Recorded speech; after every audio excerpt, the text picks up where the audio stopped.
नमस्कार, मी डॉक्टर अमोल अन्नदाते। 3-4 दिवसापूर्वी सावखेड गंगा या माझ्या वैजापूर तालुक्यातल्या गावामधून हा 4 वर्षाचा मुलगा सर्पदंशाने अत्यंत गंभीर स्थितीत माझ्याकडे दाखल झाला होता।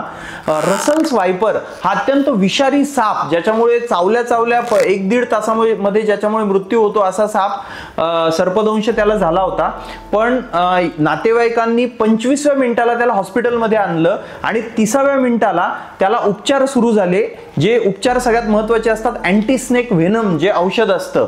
तर हा मुलगा वाचण्याचं सगळ्यात मोठं कारण तर नातेवाईकांचं एक कौतुक आहे की 30व्या मिनिटात ते हॉस्पिटलला आले। अनेक शेतकऱ्यांच्या लहान मुलांचा शेतामध्ये इतरत्र सर्पदंशामुळे मृत्यू होत असतो।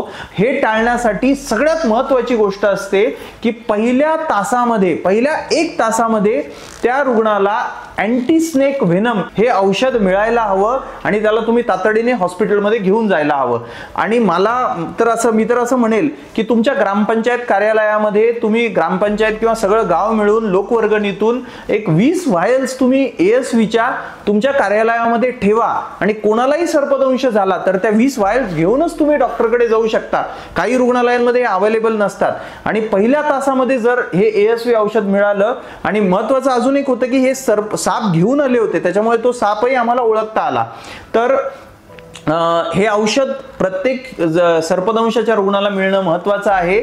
शेतकरी हा आपला देशाचा आत्मा आहे आणि एकाही शेतकऱ्याचा याच्यामुळे बळी जाता कामा नये, म्हणून हा व्हिडिओ ही माहिती तुम्ही जास्तीत जास्त लोकांशी शेअर करा। धन्यवाद। जय महाराष्ट्र।